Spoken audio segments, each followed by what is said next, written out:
اعوذ باللہ من الشیطان الرجیم بسم اللہ الرحمن الرحیم الحمد للہ رب العالمین. اما بعد، وضاحت آیت نمبر 19 سورۃ الاعراف. اس آیت مبارکہ میں اللہ سبحانہ و تعالی حضرت آدم اور حضرت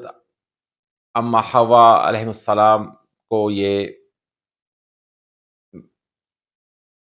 بات بتا رہے ہیں کہ ابلیس لعین کو تو میں نے جہنم کا حقدار بنا دیا ہے اس کی حکم عدولی کی وجہ سے، اور جنت سے اس کو نکال دیا ہے، اور تم اب یہاں جنت میں رہو اور جو چاہو کھاؤ اور جس طرح چاہو رہو. لیکن ایک چیز یاد رکھنا کہ اس درخت کے پاس مت جانا اور اس کو مت کھانا، نہیں تو تم اپنے آپ پر ظلم کرنے والوں میں سے ہو جاؤ گے. اب دوسری طرف شیطان مردود نے بھی اللہ تعالیٰ سے یہ عہد کیا تھا کہ مجھے مہلت دے اور میں مہلت کے وقت میں تیرے بندوں کو بہکاؤں گا، کبھی ان کے پاس ان کو دائیں ہاتھ سے دائیں طرف سے، کبھی بائیں طرف سے، کبھی آگے سے اور کبھی پیچھے سے ان پر وار کروں گا، اور ان کے نفس کے ذریعے میں ان کے اوپر وار کروں گا اور ان کی خواہشات کو ابھاروں گا، جس کے ذریعے وہ تیرے حکم سے حکم عدولی کریں گے.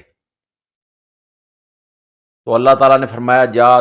جو میرے بندے ہیں وہ میرے ہی رہیں گے، اور اگر بالغرض وہ کسی وجہ سے وہ کوئی غلط کام کر بیٹھیں اور اس کے بعد انہیں پچھتاوا ہو اور وہ روئیں اور توبہ کریں،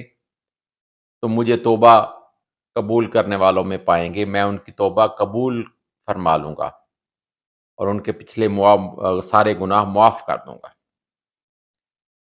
اب اس آیت میں یہ ہوا کہ حضرت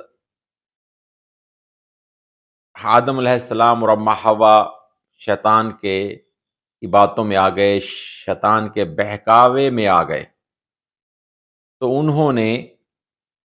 اس ممنوعہ درخت کا پھل کھا لیا. اس لیے اس آیت کے مطابق اللہ تعالیٰ نے جو کہا کہ تم ظالموں میں سے ہو جاؤ گے، یعنی کہ اپنے آپ پر ظلم کرنے والوں سے ہو جاؤ گے. تو یہ سب کچھ انسان دنیا والوں کے لیے بتایا جا رہا ہے کہ تمہیں اس طرح کرنا ہے کہ اگر تم اپنے آپ پر ظلم کر بیٹھو تو توبہ کرنی ہے. تو اس کے بعد حضرت اما حوا اور حضرت آدم علیہ السلام کو جب یہ احساس ہوا کہ ان سے یہ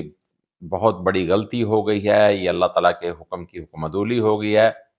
تو اس پر وہ توبہ و استغفار انہوں نے کرنا شروع کر دیا، اور خوب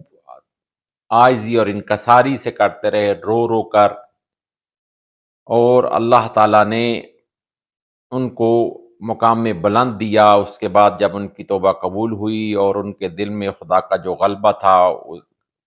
اور اس کی وجہ سے اللہ تعالیٰ نے ان کو معاف کر دیا اور استغفار